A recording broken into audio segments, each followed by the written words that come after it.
Hello, everyone, and welcome to Coffee with Convery, the podcast that brings you insights from rising stars, emerging talent, and experienced professionals making a difference. Today, we're kicking off an exciting new series called Meet the MAC Students of UWindsor. In this series, we'll be sitting down with some of the most promising students from the Master of Applied Computing program at the University of Windsor. We'll explore their unique perspectives, their innovative ideas, and their fresh energy they're bringing to the tech world. These conversations will go well beyond the resume and technical skills. We'll dive into what really drives these future tech leaders, their visions for the industry, and their unique experiences that shape the approach to problem solving and innovation. So whether you're a seasoned professional looking to understand the next generation of tech talent, maybe a student considering a career in computing, or simply curious about the future of technology, this series promises to offer valuable insights and really cool, inspiring stories. So grab your coffee, your tea, whatever is your favorite drink. Join us now as we look to know the bright minds that are set to shape the future of tech. Let's begin our journey of discovery with the MAC Students of UWindsor. Hello, students. Hi. Oh, Hello, How are you doing? doing great. Thank you Good, so I'm much good. for good this too. opportunity. Awesome. So maybe if each of you could take 2 minutes to maybe introduce yourself, who you are, and why you like tech. Maybe Pooja, want to start? Okay, I'm Pooja Vishwakarma, and I have 5 years experience in software development as a full stack developer. I have worked in automation, I have worked as a quality analyst, and then I have worked as a full stack developer. So I have worked on every aspect of software development. What interested me in tech was when I was in school, right? And there was a computer subject. So that was a very interesting subject for me. That was very new thing for me. And that motivated me to learn something in that domain only. So that was the part I liked, and hence I built my career in this domain. Amazing. Currently, I'm a master's student to further enhance my knowledge, skill sets, and for personal growth. Awesome, amazing. Thanks for sharing that. That's a great background. Bhuvan, what about you? Hi, everyone. My full name is Bhuvaneshvar Narayan, but I prefer to go by the name Bhuvan. Ever since childhood, from the time I was born, there were technology that was booming. So many people in their household started using technologies. At that time, I was very much intrigued on how things work, and I used to do things in mobile phone which my parents don't do that because they would be scared to perform some sort of an operation. So that those kind of things kind of got me intrigued. Okay, something in technology is calling me. So I just thought maybe when I grow up, I want to become a software engineer. So that's when my software engineering journey started, and I have 2 years experience working as a site reliability engineer. And here I am in Canada pursuing my master's in applied computing.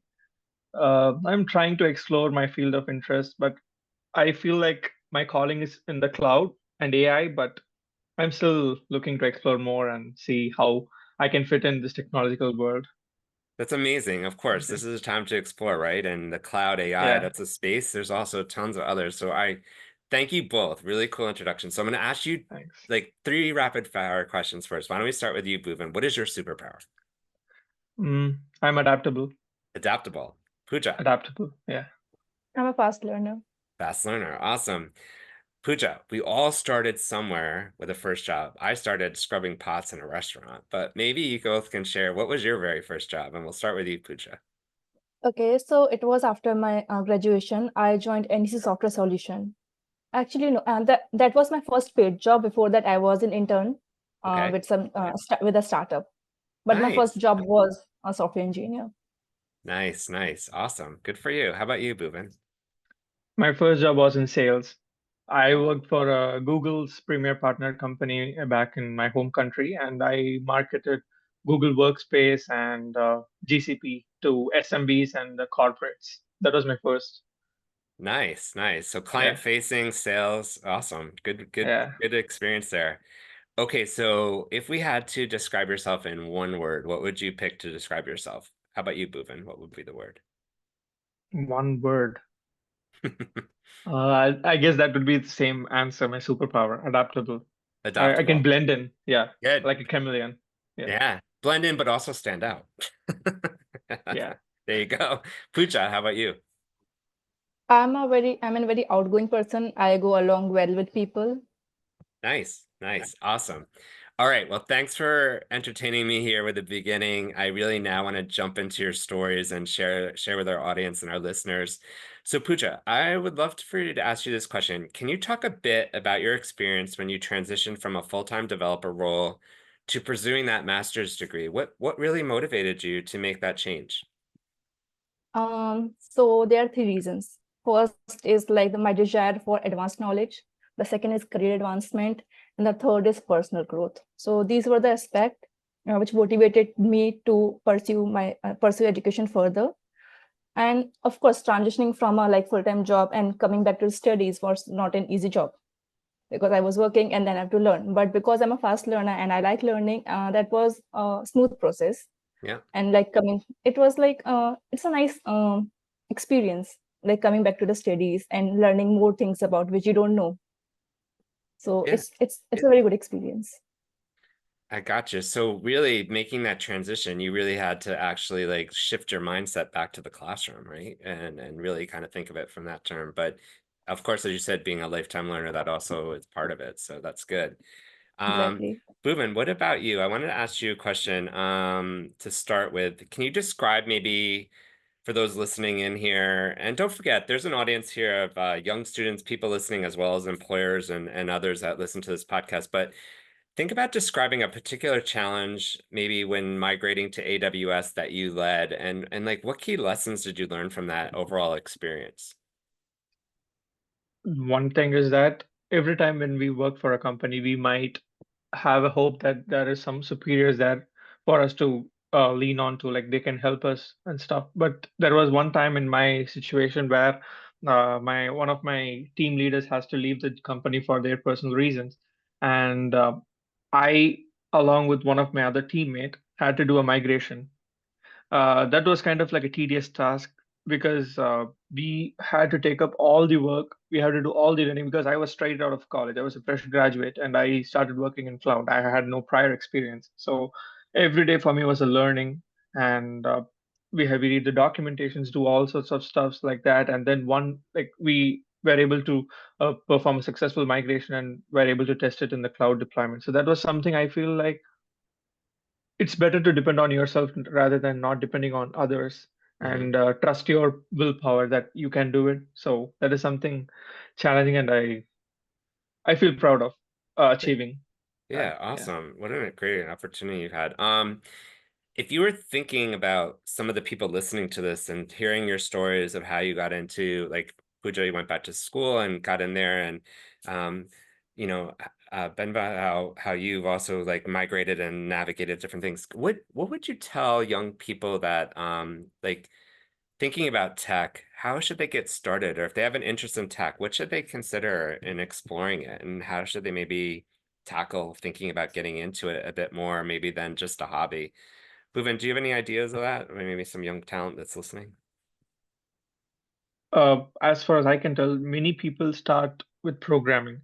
Hmm. But one thing I understood is that programming is not everything. There are a lot of other opportunities out there in computer science. But since every company requires to know at least one programming language as a starter, let's say for technical interviews and stuff, that was something that I would recommend. But apart from that, it's not just about programming. Of course, we have AI, we have ChatGPT, we have Gemini, Google. I mean, Microsoft's Copilot. They will be doing the programming for us. We don't have to stress ourselves. But it's better to know the basics up to a level where uh, you can crack the interviews and land a job. But if we can explore, there are a lot of time for us to explore, and there are many fields, many technologies being introduced day by day. So just keep your eyes open, be willing to learn, be curious. Be curious, keep your eyes open. Yeah, no, exactly. And with AI, it's changing a lot of this landscape, but there still needs that human intervention and other things that you do with the technology as well, right? So no, good insights. Thanks for sharing that. Pooja, what would you say maybe to your younger self or to other people who are entering into tech? Like what should they consider as far as getting involved? I always go with this one saying called learn what you're interested in, because then it won't be a learning, it would be like a hobby for you because you will be interested to do that. That would I go with that approach because I will thrive where my interest is. So whether it's tech or whether it's other domain, if you're interested in that, yeah, you are gonna do good in that. Apart from that, yeah, we have like so many tools nowadays. So as long as you know how to use them, they are gonna work for you. With the Gotcha. programming approaches, like in the chat GPT and like AI tools, right? So they're gonna do work for you. You should know how to get the work done from them. Gotcha. Makes sense. Can I ask you another question, Pooja? I know you've worked on some challenging projects, and working at different organizations. How did you approach these projects? Like, how did you first get involved in understanding what those projects might be? I think you did some work with NEC software as well, as from what I understand. If that's a good example, or anyone you want to share about a challenging project that you were on, that and how you got it, how you approached it. Okay, so like during my tenure with NEC Software Solutions, there was this interesting project in automation. That's how I learned automation. I got to work on that. So that interested me, and that was a new thing. I never worked on the automation. So I showcased my skills. Like I'm interested in that. I think I would be a good fit for that. So I talked with the managers. I showcased like I'm really interested to do that, and I will do well in that. So that's how I got into the automation, and I learned all the skills which were needed, which were the skills which were needed to do that. Meanwhile, and finally I got that project, and that was a very interesting project. Amazing. Bhuvan, also looking at like your experiences in DevOps and cloud solutions, how has that influenced your software engineering and system design work that you do? Software engineering system design. Uh, since I worked in an agile based environment, it was I was able to relate to a lot of things because since I have practical experience working in certain like the principles of agile and DevOps, it was easy for me to relate and do well in my academics. When they were talking about Scrum and all these things, it was very easy. And since cloud is something uh, we have to design from the scratch, right? Because it was an initial project that I did. I got experience to learn how people architect solutions in cloud, how we can transition existing infrastructure to cloud. So that was something that helped me gain some sort of an architectural knowledge. So that helped me see things in a different way, like how I can create things, how I can perform that. So that was really helpful for me. That's interesting. That's an interesting, yeah. Thank you for the insights there. It's really interesting to hear that. I want to ask a little bit of a different question right now, since we're all getting to know each other, getting our backgrounds, showcasing who we are. So tech, obviously, very interested what you're doing. It's your career. It's what you're looking at. School, got your academics, you got things going on. What do you do outside of school, and what do you do outside of academics and tech work? What is maybe some of your hobbies or things that you like to do or explore? Pooja, do you mind starting? So it's not an hobby, but I like volunteering work. So I have been a part of many NGOs back in school Yeah. and back in college, right? So there was this NGO called Humanity Organization, and which I'm a active member of right now also, and they support many different things like for orphanage, for orphans, for elderly people, and for unfortunates, for illiterates. They have like various subdomains in under that. So participating and their volunteering work, providing them your services, getting to know the people. The first thing I like the most is during like helping out the elder persons. We got to learn the life from their perspective, their Hmm. experience, how they see the life and everything, because they have their own set of experiences. So yeah, in my free time, I like to do my volunteering work. And apart from that, as I said, I'm a very outgoing person. I am like a very sporty person as well. I like to be in some outdoor activities. So if I'm not doing something, I have free time, I'm gonna go and explore the outside world So what sporty and meet new stuff? people. What kind of sporty stuff? Sporty stuff, I really like trekking. I like table tennis, like Nice. badminton, and all of those things, and cycling, running. So like every other stuff I like. If I'm getting to learn any new thing, any new game, any new sport, I would love to do that. That's awesome. That's awesome. And thank you so much. The community work you're doing is so impactful. And I love what you said about listening to some of the elderly people as part of that and their lived experiences, because I think with the multi-generational conversations we all have, sometimes we misunderstand each other, but when you actually understand how their lived experience was, you can learn a lot, right? Both ways. So that's pretty cool. That's pretty cool. Thank you. That's awesome. Bhuvan, how about you? What do you, outside of academics, outside of, the tech world, what keeps you going? What do you do? Just like my fellow mate said, I was part of an international organization called Rotary. You might have heard of that, Rotary International. So I was a part of a Rotary club where we did all sorts of volunteering activities like orphanage visits, beach cleanup, those kind of community services. I used to do that. And also, I play keyboard. So back in my home country, I used to play keyboard, but right now I don't have it here. So here, mostly I do martial arts, gym, and I also read books. I like self-help books. Currently, I'm reading this book, The richest Richest man Man in in Babylon. Babylon. Yeah, Amazing. Yeah. yeah, I'm reading that. So that's something I do in my free time I right love now. that. I love that. And the Yeah, keyboard, I love that too. Too bad you don't have it with you here. yeah. I would I, like to buy it sometime and play. yeah, yeah. Oh my gosh, that's really cool. Thank you for sharing. It's really interesting to Okay. hear outside of the academics and the work what you all are about. Um, I was telling you earlier that I've been meeting with, obviously, continually meeting with employers all the time, and employers are also, getting a ton of resumes these days. A lot of them are done by AI, so it's hard to tell the differences between the different candidates. Creates a different challenging landscape for all of you to kind of stand out as well. So the question I want to ask you now is like, if there's employers listening to you right now and hearing about your backgrounds, your skills, your interests, they're also trying to look for that thing that you're going to bring to the office or bring to the job or bring to their organization, and what that looks like, because I think that's where they really want to understand who you are beyond just what you do.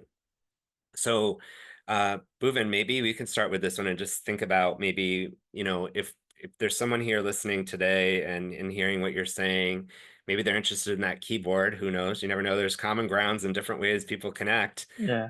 But what else? What would you think would you be your differentiator that you would bring to an opportunity this fall? So in my academics, I just want to quote this. I studied a subject called managing employees. In that, I got to learn two types of motivation. That is intrinsic and extrinsic motivation. So just a bit of a disclaimer. Extrinsic is something you work for money. You have some sort of an external motivation, and intrinsic is something that comes within you. And I feel like I have intrinsic motivation, that like my passion towards technology to build something that matters. And let's say I work for a huge company that is building something that is impactful for the whole public crowd. That interest in me, I feel like being a part of such kind of an organization and knowing that I'll have an impact on this planet is something that will drive me forward. So I believe I can add value to that because I have that kind of a motivation. I love that. I love Yeah, that. That's awesome. Thank you for sharing that. Really, really thanks. insightful and gives us some more ideas about who Bhuvan is, right? Thank you. Thank you so much. Thanks. Pooja, how about you? What do you think would be your thing that you'd want to bring to a new opportunity, a new organization, to your teammates? So with my not extensive, but with my 5 years of experience in like various subdomains, I also bring, as I said, I'm a very outgoing person. I go along well with people, and I was very much appreciated with the team members from my previous employers. So I'm a go-to person when I'm, as I said, I like to do volunteer work, and that comes from the thing. The thing is that I like to help. So whenever team members needed any help, or my current project members, like if they need any help, I'm up for it. So that's the thing, like I really need to help. So Awesome. whenever you need any help, I'm up for it. So that's the thing. I think that's a good quality in me. That's So great. yeah, No, that's even though a I don't know the awesome. yeah, Yeah, keep going. Sorry. even, yeah, even though I don't know the solution, like I don't know like what problem you're dealing with, but if you need any solution and I don't know how to like turn things around, I'm still gonna like find things for you. I'll take my time, I'll explore, I'll do my research, and I'll come back to you. So the resourcefulness of, like, maybe if you don't know the answer, you can still try to help and find someone who does, Yes, right? I Yeah, we need will a go lot. till extent, like not till that extent, but within my limits, so that my work is also not impacted. But I'll try to help. We need more Poojas in the world because we all need some help once in a while, right? And you need someone you can go to and feel comfortable being vulnerable and asking a question. So thank you so much for sharing that. So first of all, I want to also say out loud on this podcast, like this idea came to me at the beginning of the week. I'm like, let's get some of these MAC students on here. Let's get them telling their stories. Let them share who they are. Let's put a face and voice to the resume itself. And I want to thank you both for taking the initiative and the energy to put yourself out there today. I'm assuming this might be your first podcast. It might not be, but it is. Okay, there you go. And you both did fantastic. I think this has been a super real pleasure for me to host you and to share who you are and help you look at transitioning and hopefully securing a really awesome job this fall. So I just want to thank both of you so much for joining and being a part of the journey. That was We should thank you. exactly, that was like a very amazing opportunity to represent us and to represent like University of Windsor also. Thank you so much, both of you. For the listeners, if you liked what you heard today, you can share this podcast on Spotify with your friends and follow Coffee with Convery on Instagram for all the episodes featuring many different speakers and talent. Also, I really want to encourage everyone that's listening to this today, check out each of these young people here on LinkedIn. They're out there. They got a portfolio.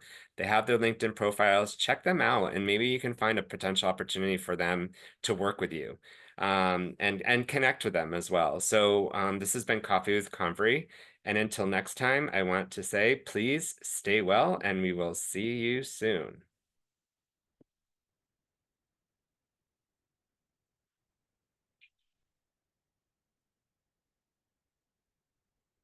Where's my